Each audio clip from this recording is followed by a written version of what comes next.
Yang ngatur korupsi itu Pak Harto. Golkar pun yang besar itu uangnya diatur oleh Pak Harto. Tidak ada DPR korupsi, tidak ada menteri korupsi. Menteri dan DPR pada waktu itu boleh gagah-gagahan jadi pejabat tapi tidak bisa korupsi. Itu kata Pak Sarwono Kusuma Atmaja. Tetapi sekarang ini menteri, dirjen, gubernur, bupati, DPR, hakim, jaksa, semuanya korupsi. Jauh lebih parah sekarang.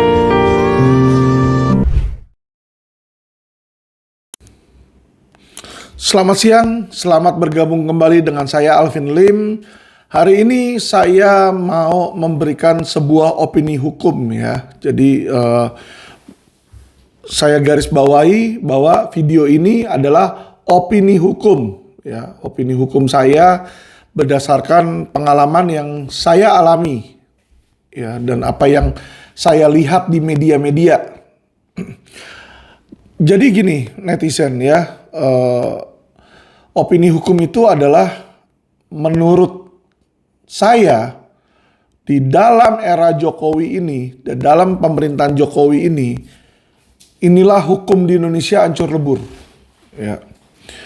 Jadi memang hukum di Indonesia ini buruk. Ya, dari awal ini memang buruk. Dari awal di pemerintahan dulu awal dari Belanda juga nggak baik sebenarnya, nggak sempurna teman-teman ya. Korupsi juga selalu ada di sini. Tetapi menurut saya ya, laporannya ini atau perkembangan yang terjadi di era Jokowi ini makin memburuk dan yang terparah sepanjang masa ya, sepanjang masa ketika saya hidup ini teman-teman. Kenapa saya bilang seperti itu? Ya, bentar ya. Jadi jangan buru-buru setuju atau tidak setuju ya kan. Kasih saya waktu untuk jelasin dan buktikan di sini ya. Oke. Jadi saya mau memberitahukan ini sebuah video teman-teman ya. Jadi saya mau puterin sebuah video yang dimana di sini adalah salah satu pejabat publik Indonesia ya. Jadi kalau Alvin Lim yang ngomong aja kan bisa aja menghasut atau Alvin Lim tidak berpihak kepada pemerintah. Tidak teman-teman ya. Tidak. Saya memberikan kritik bukan karena saya benci sama pemerintah Indonesia. Tidak. Tapi saya memberikan kritik agar pemerintah Indonesia mau membenahi keadaan seperti sekarang ini. Ya, saya sebenarnya nggak mau menyentuh atau membahas ke pemerintahan. Terlebih ke Bapak Presiden Jokowi ya. Tetapi kalau nggak ke Presiden Jokowi, lalu siapa yang berwenang untuk membenahi penegakan hukum? Ya. Kalau di kepolisian tentu kita teriaknya ke Kapolri. Dan kalau teman-teman lihat video-video saya ya di Quotient TV, itu sudah sering saya ngoceh-ngoceh, kesel-kesel ya kan, upset bener-bener, kecewa dan kritik terhadap Kapolri itu sering teman-teman ya. Udah saya kritik, tapi itu kalau di kepolisian. Kalau di kejaksaan ya kita teriak-teriak juga terhadap siapa? Jaksa Agung. Jaksa Agung ini berantakan, ini nggak benar, yang ini, tolong diperbaiki. Oke. Kalau kehakiman kita ke MA di sini ya. OJK kita ke ketua OJK. Lah ini sekarang yang terjadi adalah mafia hukum. Di mana ya kan oknum itu bersatu. Ada oknum polisi, ada oknum jaksa, ada oknum hakim, ada oknum pengacara ya, dan oknum pengusaha. Lah, nggak mungkin saya bicara tentang 5 oknum di sini ngomongnya cuma ke Kapolri, kan nggak mungkin. Karena kenapa? Mereka berlima bukan di bawah Kapolri dan bukan kewenangan Kapolri. Jadi otomatis ya menurut saya make sense kalau saya minta Pak Jokowi yang beresin. Karena ini melebihi wewenang satu instansi. Ya, melebihi wewenang dari satu institusi, teman-teman. Ya. Jadi ini sudah melibatkan berbagai institusi. Nah, ini ada video dari Pak Mahfud MD. Jadi teman-teman tahu siapa Mahfud? Dia adalah Menteri Polhukam ya, Politik Hukum dan HAM. Politik Hukum dan Keamanan, ya. Jadi hukum-hukum ini dia nih menkonya, ya, menteri koordinatornya yang mengkoordinasikan, ya. Jadi kalau pejabatnya sendiri yang bicara, boleh dong kita pakai sebagai standar di situ, ya. Bukan Alvin doang loh. Alvin ini adalah praktisi hukumnya, tapi ini adalah pemerintahnya nih. Dia pemerintah, dia pejabat nih. Kita dengar teman-teman, ini 1 menit doang. Kita dengar kata-kata dari menteri yang, ya, jujur saya merasa dia ini ya yang paling bagus dari yang ada. Dari yang ada, menteri yang ada, penegak hukum yang ada, menurut saya dia yang paling bagus. Ya, kita dengarkan teman-teman. Pejabat kita sendiri yang mau sogok, mau korupsi, mau apa macam-macam. Ya saudara, hati-hati.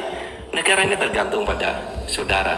Mau atau tidak mau saudara akan memimpin negara ini sebentar lagi.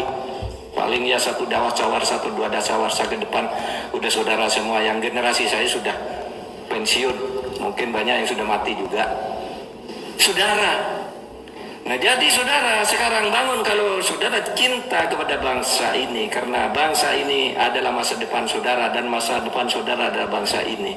Camkan dari sekarang bahwa saya akan menjaga bangsa dan negara ini dengan menegakkan keadilan. Karena dengan keadilan, orang itu miskin bersama tidak bakalan marah, saudara. Tidak apa-apa. Coba dulu, zaman Bung Karno itu orang miskin bersama, wah bangga jadi Indonesia. Tapi kalau miskin karena dibohongi, nah itu yang menimbulkan masalah itu. Miskin karena ditipu, miskin karena dikorupsi. Seperti yang sekarang ini banyak terjadi. Ya, jadi kita dengar bahwa apa?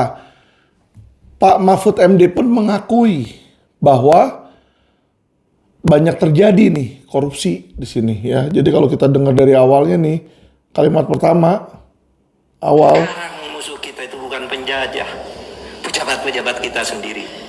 musuh kita bukan penjajah, tetapi pejabat-pejabat kita sendiri. Bukan saya mau memusuhi pejabat loh. Ini, sorry ya, yang bicara Pak Mahfud MD. Dan beliau nggak pakai oknum. Beliau di dalam menyebutkan tidak menggunakan kata oknum. Jadi dia nggak bilang oknum pejabat nih. Tapi dia bilang sekarang musuh kita bukan penjajah, tetapi pejabat. Nih, dengar lagi. Kita itu bukan penjajah, pejabat-pejabat kita sendiri. Jadi musuh kita sekarang ini adalah pejabat-pejabat kita sendiri. Bukan oknum loh. Dia nggak sebut adanya oknum. Tapi pejabat itu jadi musuh. Ya. Ini Pak Mahfud yang ngomong. Dia juga pejabat. Dan dia juga bilang pejabat itu musuh dia juga. Ya. Jadi perhatikan. Ini satu. Ya. Saya nanti mau jelasin. Pejabat kita sendiri yang mau sogok, mau korupsi, mau apa macam-macam. Pejabat kita sendiri yang mau sogok, mau korupsi. Jadi teman-teman, bukan Alvin yang ngomong. Pejabat sendiri mengakui. Pemerintah, ini pemerintah loh. Dia ini pemerintah. Dia ini menteri, ya. Menteri sendiri bilang, pejabat kita sendiri yang mau korupsi, yang mau nyogok. Tapi ketika saya bilang, ketika saya kumandangin, uang adalah panglima. Wah, pada marah. Wah, Alvin lu gimana sih, lawyer kok bilang uang adalah panglima? Lah, pejabat aja mengakui kok. Ya, semakin cepat kita mengakui keburukan yang ada di negara kita, semakin mudah kita memperbaiki, teman-teman. Bagaimana seorang pejabat memperbaiki institusinya kalau dia merasa institusinya itu tidak ada salahnya? Contoh, Kapolri, ya kan? Kapolri kita bilang, Kapolri tolong beresin institusi kepolisian. Dalam hati Kapolri nih, dalam hati Kapolri, apa yang mau gue beresin? Semuanya bagus-bagus aja kok. Gak akan ada perubahan, teman-teman. Karena dia aja gak merasa institusinya itu brengsek. Ya, kejaksaan pun sama.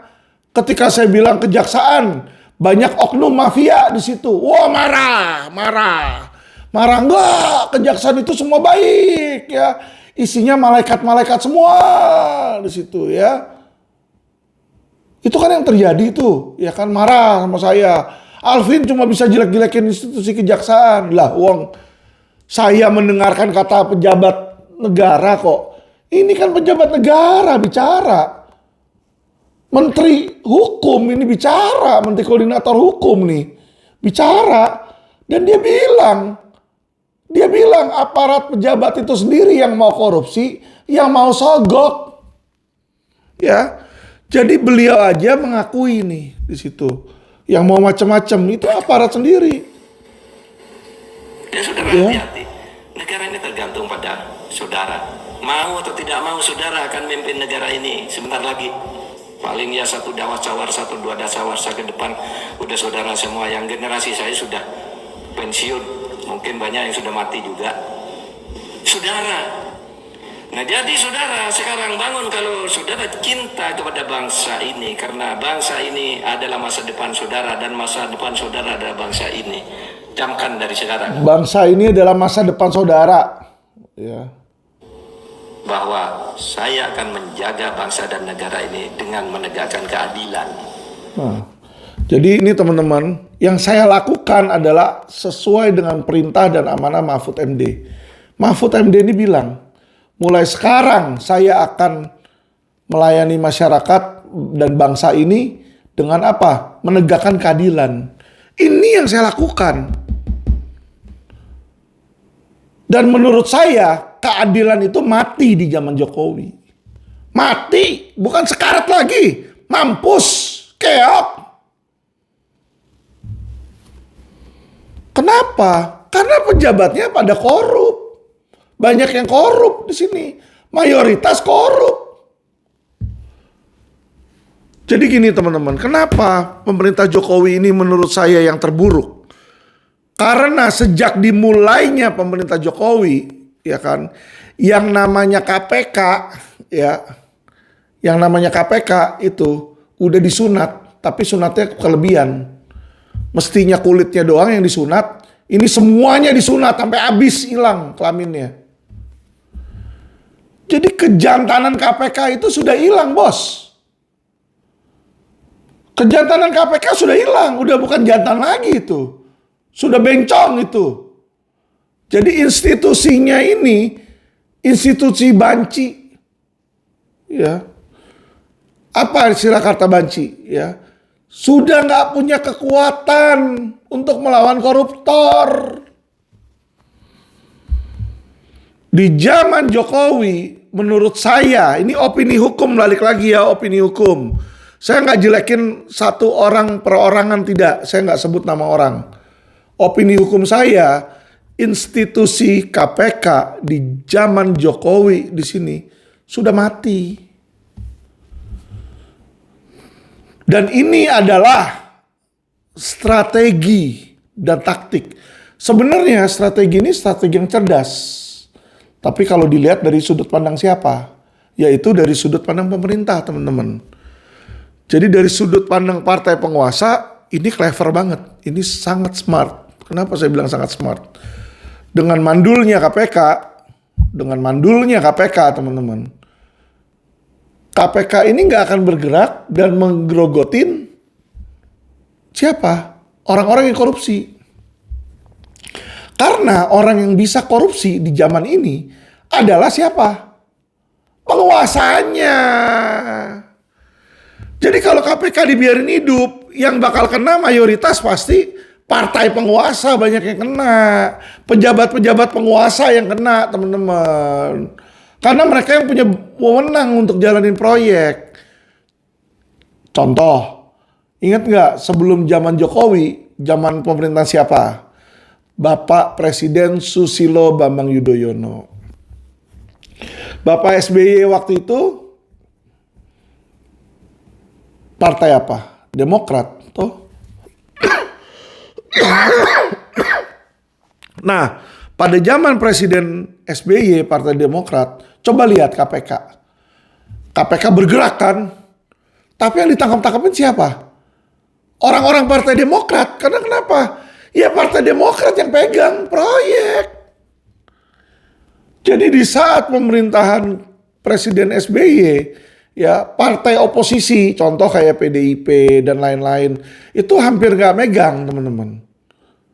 Ya paling yang megang itu yang masih sisa-sisa dari sebelumnya yang belum dicopot kan di situ. Tapi mayoritas pejabat pasti dari partai penguasa dong, karena kan dia yang berkuasa. Mau proyek apa? Bangun PLTU. Oh iya kasih partai penguasa pasti. Nah disinilah karena mayoritas yang jalanin proyek, yang pegang duit adalah partai penguasa. Ketika KPK jalan, otomatis yang ditangkap menjadi partai-partai penguasa dan pejabat-pejabat penguasa. Terjadilah Demokrat dibabat sama KPK.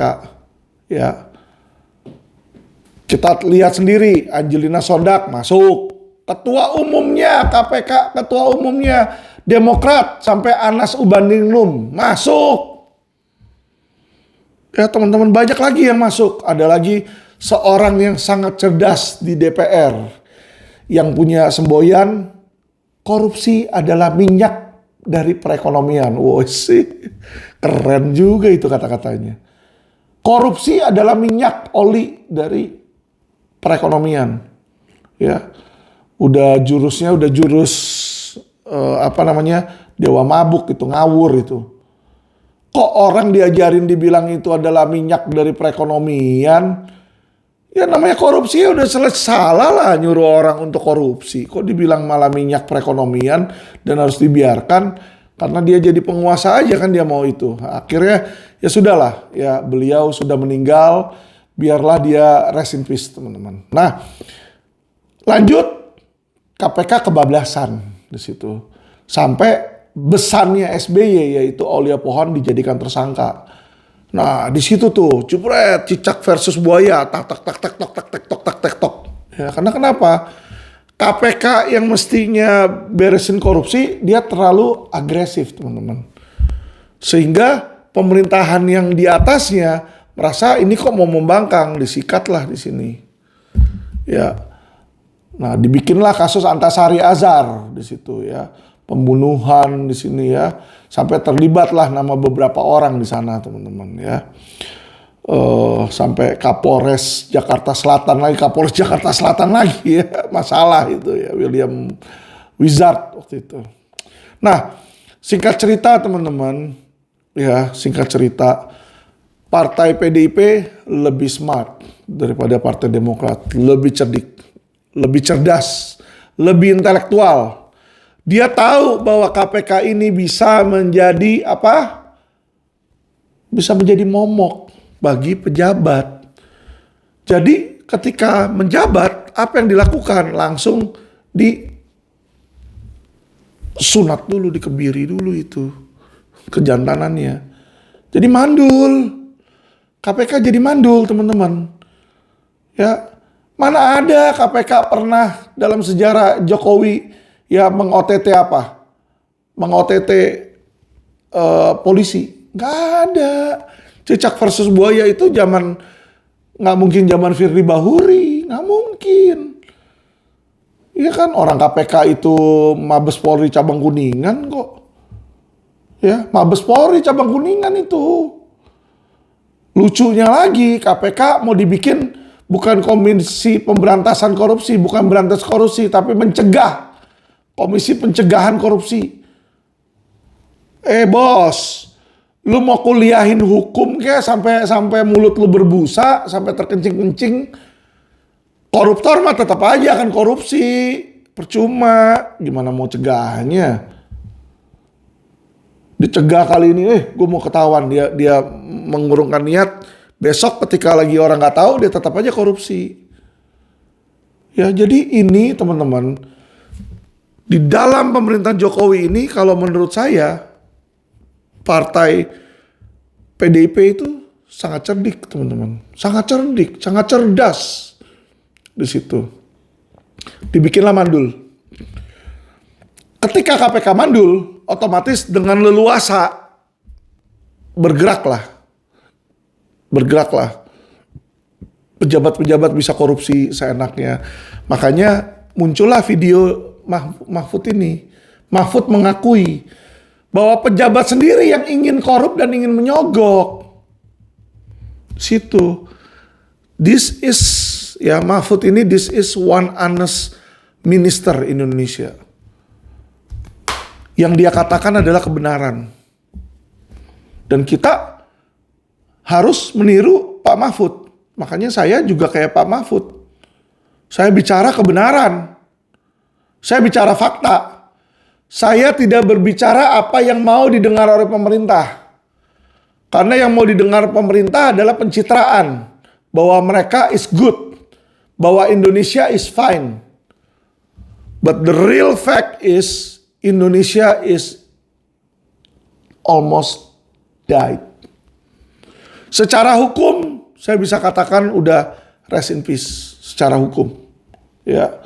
Udah gak ada hukum di Indonesia, bos. Yang ada di Indonesia ini adalah uang, adalah hukum.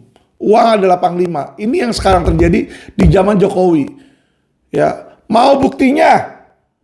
Saya menangani kasus investasi bodong, ada 5.000 korban. Ya, mahkota Raja Sabta Oktohari, saya udah laporin 3 tahun, jalan juga kagak. Kapolrinya cemen, gak berani, nangkap juga kagak berani. Di Polda Metro Jaya. Udah ngomong, udah pidato berapa kali, dia bilang saya akan tangani investasi bodong, ya. Itu aja kagak jalan-jalan, teman-teman. Ya, Kapoldanya juga udah saya bilang sarang mafia investasi bodong mandek di Polda Metro, nggak punya rasa malu sama sekali, nggak dibenahi. Ya, jadi mahkota itu ada 3 laporan polisi di Polda Metro Jaya mandek. Selain itu di Polda Metro Jaya yang mandek Minapadi mandek, Narada mandek, ya itu nggak jalan itu di Polda Metro. Di Mabes Polri yang nggak jalan, Tipit Exus ya di bawah Wisnu yang nggak jalan nih, saya kasih tahu. KSPSB Sejahtera Bersama itu nggak jalan, nasibnya kurang lebih nanti akan sama dengan Indosuria, bahkan dia udah mau pilotin sini, ya. Boro-boro jadi tersangka aja belum itu. Padahal kasusnya KSPSB itu sama persis. Sama dengan Indosuria. Sama-sama koperasi, sama-sama gagal bayar. Sama. Cuma beda orangnya doang. Cuma beda pelaku. Indosuria kemarin dengan cepat. Beberapa bulan, 3 bulan langsung jadi TSK. Ini KSP Sejahtera Bersama sudah beberapa tahun nggak jalan. Ya. Saya makanya kalau saya sebut nama Dirtipit Exus di situ ya kan. Kenapa? Karena ini di bawah dia di Mabes nih. Ya, kenapa saya bisa bilang kayak begitu? Saya kuasa hukumnya dari KSPSB korban-korban. Jadi saya tahu. Kedua yang nggak jalan ya Net 89. Net 89 itu udah ada LP tipe A. Ya, udah ada LP tipe A dari lama yang jauh. Ya, udah dari berapa bulan yang lalu. Tapi nggak dijadiin tersangka, naik SPDP tapi belum dijadiin tersangka dan nggak ditahan si Andreasnya. Kenapa? Dugaan kedekatan dengan Bambang Susatyo. Ya, kalau kita lihat si Andreas itu punya perusahaan nama PT SMI. Ini yang bermasalah nih SMI. Nah, dia juga pemilik dari PT CAD. PT CAD ini dibeli oleh anaknya Bamsud. Situ ya. Jadi anaknya Bamsud ini dan Bamsud berpikir dia akan mau membesarkan industri kripto situ. Ya. Alhasil pokoknya kasus Net 89 itu mandek. Banyak yang demo percuma nggak jalan. Itu 2. Ya, Net 89. Yang lebih parah lagi selain itu apa? Kasus sama ada mahkota juga di sini ya. Tapi adalah sebuah kasus yang Bapak Kapolri udah ngomong berkali-kali. Yaitu kasus Kresna Life dan Kresna Sekuritas. Jadi Kresna Life itu ya sudah dijadikan tersangka. Mereka berdua sama Kresna Sekuritas. Tetapi sampai detik ini sudah selama 3 tahun jadi tersangka. Nggak pernah ditahan. Oleh siapa? Oleh Tipit Exus. Ini yang kita pertanyakan. Kenapa kalau orang dijadiin tersangka 3 tahun terus nggak ditahan-tahan? Ya toh, nggak ada pelimpahan berkas, kan aneh. Kasus-kasus lain kayak Vikasa, ya, yang investasi bodong yang kere-kere lah, cepet itu teman-teman. 3 bulan, 6 bulan langsung P21. Tapi yang orangnya masih punya duit kayak Kresna, ini nggak ditahan-tahan. Inilah saya bilang ada dugaan oknum, ya. Kenapa? Nggak heran dong kalau masyarakat berpikir, ya kan, kalau jenderalnya terima duit, kalau jenderalnya terima duit nyetor kemana? Ke atas. Atasannya siapa? Ya kan? Nggak mungkin kelihatannya atasannya nggak terima duit. Karena kenapa? Orang-orang yang ditahan kayak AKBP Dalizon itu bilang dia nyetor ke atas. Nyetor ke direkturnya. Ya, terlepas benar atau enggak pernyataan AKBP Dalizon itu polisi juga yang ngomong. Terlepas dari apa itu, ya kan? Di dalam opini hukum saya punya keyakinan bahwa kepolisian ini udah rusak. Makanya penjahat-penjahat itu nggak ditangkap. Investasi bodong mandek. Ya, makanya ini tadi si Pak Mahfud bilang, dulu orang miskin nggak apa-apa, karena dia miskinnya karena memang nasib dia, Allah, dia senang bersama Allah, dia bilang di sini ya. Ini kata Mahfud ya di situ. Tetapi sekarang orang nggak seneng karena kenapa? Miskinnya karena dibohongin, miskinnya karena dikorupsi. Contoh miskin karena dibohongin mana? Ya ini korban-korban investasi bodong, ada ribuan, ada jutaan, ya kan? Mereka nggak suka. Nih kita denger lagi nih, Mahfud bilang. Karena dengan keadilan, orang itu miskin bersama tidak bakalan marah, saudara. Tidak apa-apa. Coba dulu, zaman Bung Karno itu orang miskin bersama, wah bangga jadi Indonesia. Tapi kalau miskin karena dibohongi, nah itu yang menimbulkan masalah itu. Miskin karena ditipu, miskin karena dikorupsi. Seperti yang sekarang ini banyak terjadi. Ya kan? Jadi kalau dulu orang miskin, ya karena ada keadilan, ya toh. Nah ini Pak Mahfud sendiri udah bilang, dulu ada keadilan, miskin tapi ada keadilan. Sekarang orang miskin gak ada keadilan. Dia jadi korban investasi bodong, minta tolong ke Kapolri. Yang ada dia dijadiin tersangka nanti. Dia dijadiin tersangka. Pertanyaan saya kalau kayak begitu, ya kan, penegak hukum seperti Kapolri, seperti jenderal-jenderal, oknum-oknum jenderal tersebut,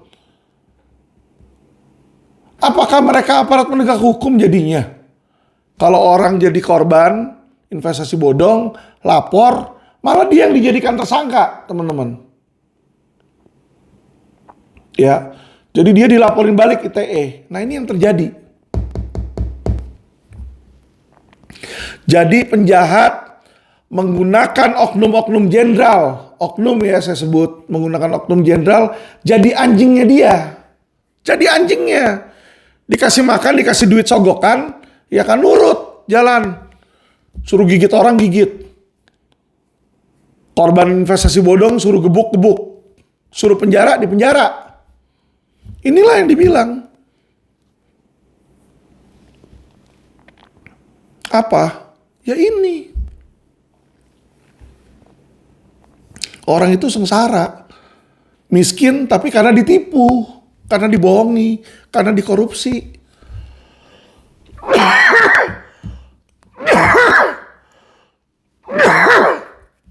Jadi jelas ya teman-teman ya. Sebenarnya saya bicara ini juga dengan hati yang sedih. Saya harus mengatakan di zaman Jokowi ini keadilan menurut saya udah mati. Yang ada hanyalah uang. Jadi keadilan dan hukum itu nggak memihak kepada masyarakat kecil dan masyarakat menengah ke bawah enggak. Keadilan itu memihak kepada masyarakat kelas atas yang pegang duit. Kalau Kapolri dan Jaksa Agung selalu mendengungkan bahwa hukum tajam ke atas, humanis ke bawah,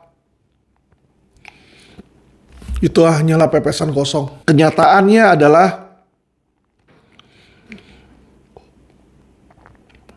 hukum tumpul kepada yang punya uang. Hukum tumpul kepada yang punya duit. Hukum tajam kepada orang miskin. Itu kenyataannya. Ya, saya informasikan. Oke teman-teman, saya nggak mau panjang lebar banyak berbicara.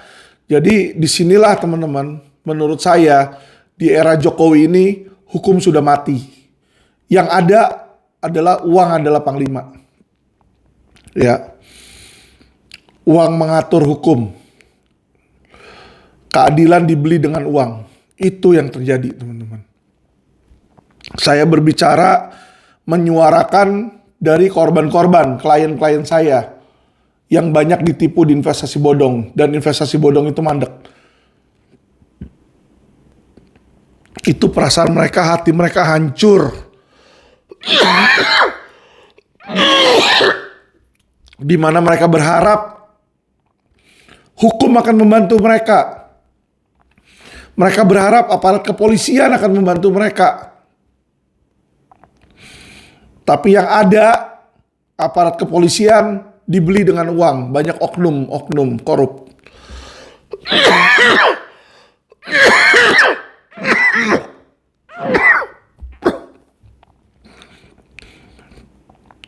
Dan banyak jenderal-jenderal banci, teman-teman. Karena kenapa banci? Tidak berani melawan penjahat.